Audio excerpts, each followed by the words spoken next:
dihampiri oleh Imam Ahmad. Kata pedagang, saya lihat bapak bukan orang sini ya. Oh. Lah, bapak datang ke sini mau ngapain?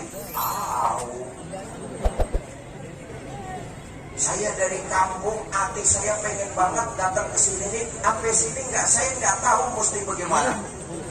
Kata pedagang martabak, malam ini bapak mau tidur di mana? Saya nggak punya rencana. Tibalah pedagang martabak. Kata pedagang martabak, ya udah kalau bapak bingung, lebih baik nanti nginep aja di rumah saya. Cuma tunggu sampai dagangan saya selesai ya. Imam Ahmad bin Hanbal nemenin pedagang martabak jualan. Sepanjang berjualan, Imam Ahmad bin Hanbal kagum dari mulut pedagang itu nggak pernah berhenti kalimat istighfar.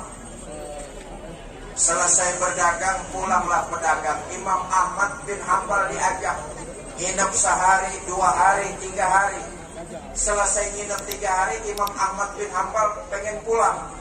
Pak, saya pamit, terima kasih, saya udah dikasih nginep di sini. Saya lihat-lihat sesama muslim, bapak ibadahnya biasa aja. Sholat yang wajib doang, Zuhur, asar, maghrib, isya, subuh. Ngaji, tadarus Quran biasa juga. Kalau ngaji saya lihat bapak cuma seainan. Seainan kan disainan. Dari ain ketemu ain.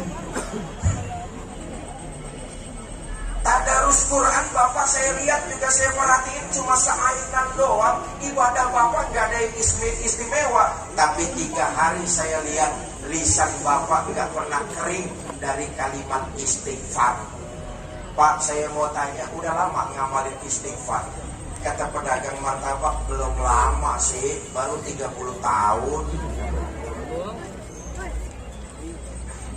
Kebutuhan apa yang Allah sudah penuhi? Kata pedagang martabak, oh kalau itu jangan tanya. Seluruh kebutuhan saya, seluruh hajat saya dikabul oleh Allah Subhanahu wa ta'ala. Walaupun saya ikhtiar cuma jadi pedagang martabak, alhamdulillah Allah penuhkan kebutuhan saya. Anak-anak saya bisa sekolah sampai tinggi. Makin penasaran Imam Ahmad bin Hanbal, Pak, masih ada gak kepengenan bapak yang belum dikabul sama Allah? Ada. Apaan Pak?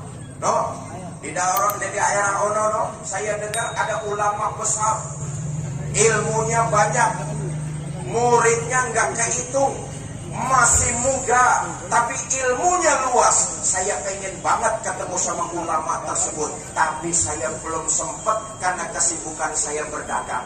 Saya tahu mencintai ulama merupakan sebuah keberkahan, makanya saya pengen ketemu sama ulama tersebut, cuma belum sempat. Makin tambah penasaran Imam Ahmad bin Hanbal. Pak, kalau boleh tahu itu ulama namanya siapa Pak? Namanya Ahmad bin Hanbal. Sadarlah Imam Ahmad bin Hanbal bahwa istighfar yang terus dilantunkan oleh pedagang martabak tersebut membawa dirinya datang ke kota Baghdad untuk menemui. Bukan cuma ketemu, tapi Imam Ahmad bin Hanbal nginep di rumah orang itu sampai 3 hari lamanya. Daripada cangkok, apa cangkok? Cocot. Apa cocok? Bacot. Daripada mulut kita ngomentarin yang enggak. Lebih baik dawamkan istighfar. Ringan tapi luar biasa keutamaannya. 1, istighfar. Yang kedua, daripada komentar yang enggak. Lisan kita basahkan dengan sholawat kepada baginda Nabi besar Muhammad. Kita semua ini hutang jasa teramat besar kepada baginda Nabi. Alam raya dan seisinya Allah ciptakan karena nur Muhammad Sallallahu Alaihi Wasallam. Betul apa enggak? Bahkan dalam satu riwayat diceritakan begini. Waktu Nabi Adam diciptakan Allah, Nabi Adam disuruh tinggal di sorga. Betul apa enggak? Sorga lengkap dengan segala fasilitasnya. Apaan aja di sorga serba ada. Nabi Adam disuruh tinggal di sorga. Tapi karena tinggal di sorga sendirian, Nabi Adam iseng. Walaupun apaan aja ada, fasilitas komplit, kalau sendirian iseng. Sama juga kayak kita nih. Bu, ibu hidup di Tangerang. Mall Tangerang yang paling gede punya ibu. Jalan tol ambil bawa pulang. Bandara Cengkareng buntel bawa. Apaan aja yang ada di Tangerang punya saudara. Tapi saudara hidup di Tangerang sendirian. Enak apa enggak? Itu yang dirasakan Nabi Adam. Fasilitas serba ada, apaan aja tersedia, tapi karena hidup sendirian, iseng. Allah Maha tahu hambanya. Diciptakan dari tulang rusuk sebelah kanan Nabi Adam, ibu Siti Hawa. Jenisnya manusia, tapi bentuknya perempuan.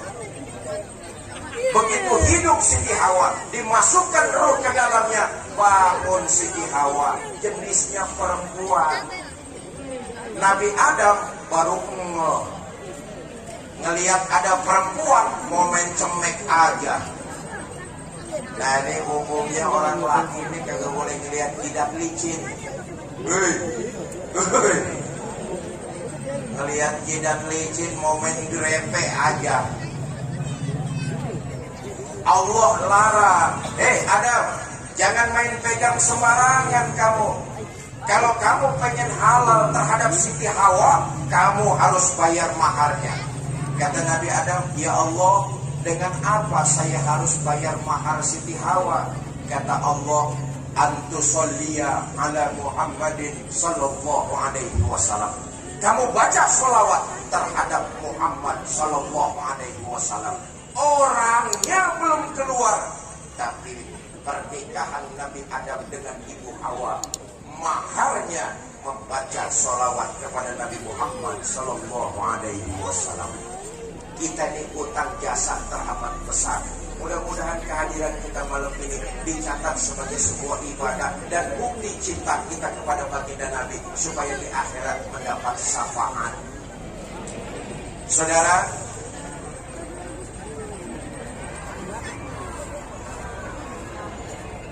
iya, gue cuma ngeliat jam doang lah. Bu, nih begini nih, saya harus jelaskan. Kerjaan yang paling capek itu pidato. Ini kerjaan paling capek. Tangan bergerak-gerak, mulut ngomong, otak muter. Habis ini ngomong apa, udah gitu ngomong apa, terus ngomong apa lagi. Lu mah sambil dengerin mulut makan enak terus. Nih jamaah begini nih yang bikin ustadz cepat pada mampus.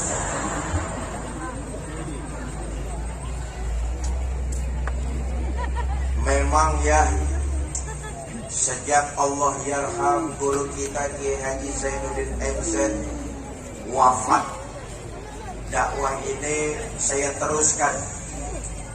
Sekarang kami berdua, ada adik saya nomor 4 sudah mulai juga di dunia dakwah. Sejak Allah yarham Kiai Zainuddin MZ wafat, jihad dakwah ini saya terusin. Seluruh Nusantara saya sudah datangi untuk dakwah dan silaturahmi. Ya Allah, dakwah di Nusantara, dakwah di Indonesia. Besar negaranya, luas jangkauannya. Dakwah di Indonesia ini perlu ekstra niat, ekstra fisik. Nusantara negara kita ini besar, luas. Dari Sabang sampai Merauke, dari Aceh sampai Papua, gugusan pulau yang berjejer, nggak kurang 28.000 pulau. 28.000 pulau, kagak termasuk Pulau Gebang sama Pulau Gadung.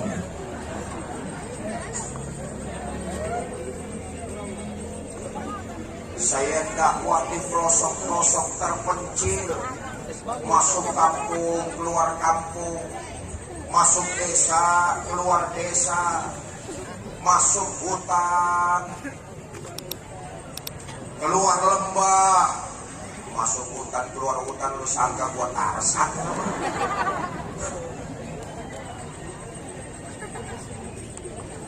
Pantas kalau dakwah itu sahid kedua setelah fisabilillah, apalagi dakwah di Indonesia, negaranya besar, luas, ekstra niat, ekstra fisik, capek, letih, lelah. Tapi karena ini perjuangan, mengharap ridho Allah, jalani dengan nikmat. Itu pesan apa saya?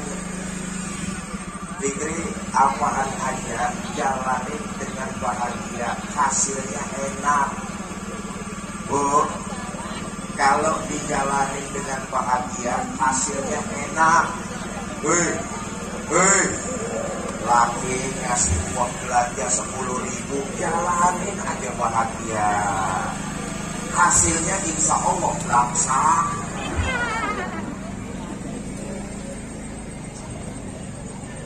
Bapak Ibu, saudara-saudara kaum muslimin, begini, saya ingin mengajak kita semua menelaah landasannya nilai-nilai sejarah, bukan cuma sekedar retorika belaka, tapi saya ingin mengajak supaya kita bisa membedah sirah nabawiyah, dan itu kita bandingkan dengan sejarah-sejarah universal. Apa yang mau saya sampaikan begini, tidak ada seorang pemimpin pun di dunia ini yang cintanya kepada umat dan rakyat dari dunia sampai akhirat kecuali Nabi Muhammad SAW. Di dunia Nabi cinta kita, di akhirat Nabi bela kita. Bandingkan sejarah, tidak ada seorang pemimpin pun di dunia ini yang cintanya kepada umat dan rakyat dari dunia sampai akhirat. Yang ada pemimpin-pemimpin kita itu kalau cinta sama rakyat musiman doang. Mau pemilu baru cinta sama rakyat. Mau pilkada baru seneng sama rakyat.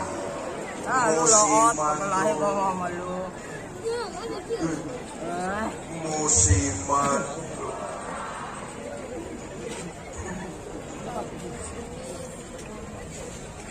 Apa bukti cinta Nabi kepada kita? Nih, saya mau ajak kita semua merenung supaya kita makin cinta kepada baginda Nabi dan komitmen istiqomah menjalankan syariat beliau.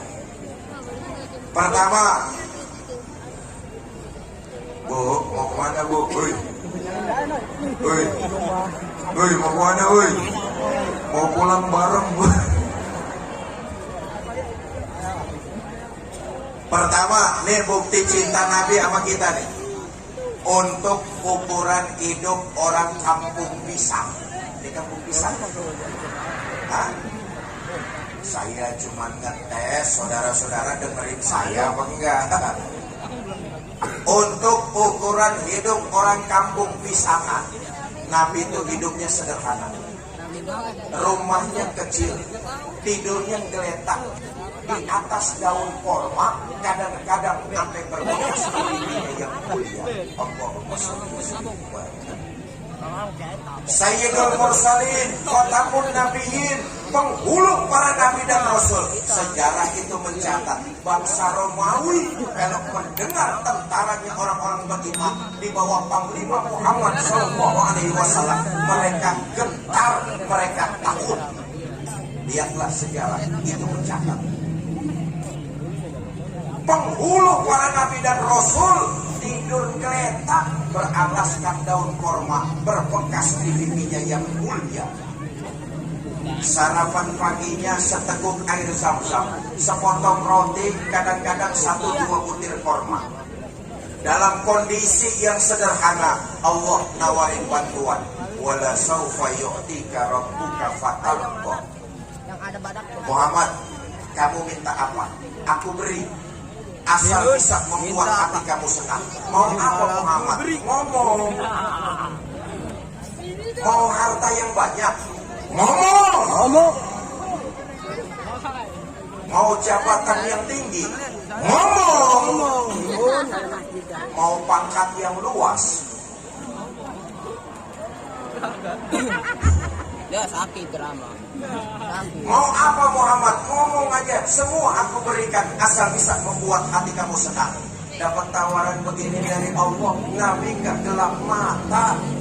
Apa jawab Nabi? Izan ya Rabb, la arda wa wahidun min ummati finnar. Ya Allah, apa artinya harta, pangkat dan jabatan? Itu tidak mampu menyenangkan hati saya selama masih ada satu saja umat saya yang ketinggalan di neraka. Walhasil, Nabi lebih memilih hidup sederhana, mementingkan umat dan rakyat daripada hidup mewah bergelimang harta, pangkat dan jabatan. Sekarang ada nggak pemimpin kayak begitu?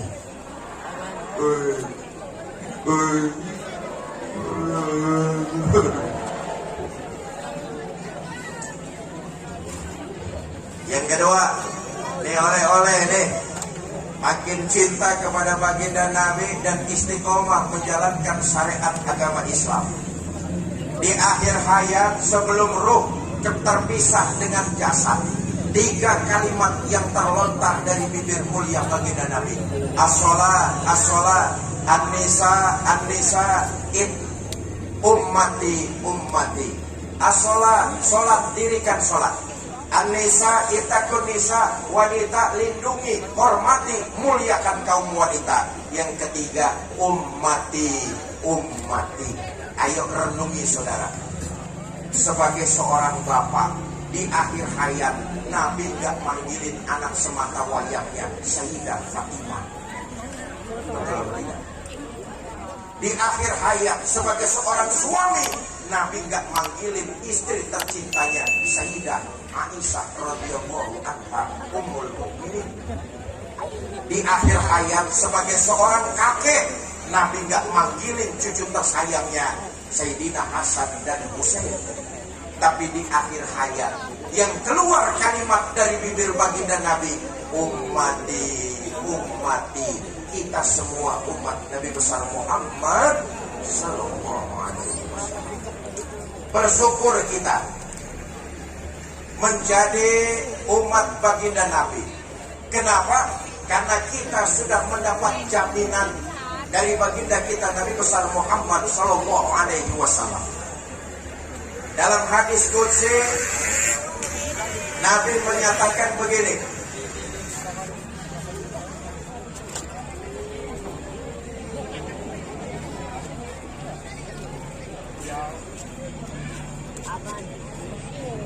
Bu, dalam hadis qudsi Nabi menyatakan begini, sorga diharamkan dimasuki umat-umat lain sebelum umat Nabi Muhammad masuk ke dalamnya. Alhamdulillah, bersyukur kita jadi pengikut, jadi umat baginda Nabi Muhammad sallallahu alaihi wasallam. Itulah saya katakan, kita hutang jasa teramat besar kepada baginda Nabi. Surga belum dibukakan sebelum umat Nabi Muhammad masuk ke dalamnya. Kita ini walaupun umat paling akhir, tapi jangan kecil hati.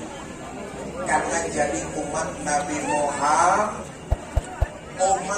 Muhammad itu di akhirat mendapat keutamaan, dibangkitkan lebih dulu, dihisab lebih dulu, lewat Shirathul Mustaqim lebih dulu, masuk surga lebih dulu, kalau toh mampir ke neraka juga lebih, ya respo. Jangan enak saja. Ya, mulai malam ini daripada kita komentar yang enggak-enggak, ngomongin orang yang enggak-enggak, mengurangi pahala kita, mengirimkan kesalahan kepada diri-diri kita, maka stoplah hal-hal yang kayak begitu. Kurangi, lebih baik memperbanyak baca sholawat kepada baginda Nabi besar Muhammad sallallahu alaihi wasallam. Bapak Ibu, sudah 1/2 kurang. Mudah-mudahan kita semua yang hadir di sini dipanjangkan umur dalam taat kepada Allah. Amin. Diberikan kita rumah tangga yang sakinah, mawaddah dan rahmah. Dikaruniakan kita keturunan yang soleh dan soleha. Diwafatkan kita dalam kondisi husnul khatimah di akhirat. Mudah-mudahan semua kita mendapat syafaat dari Nabi Muhammad sallallahu alaihi wasallam. Bidil kalniyah Al-Fatihah.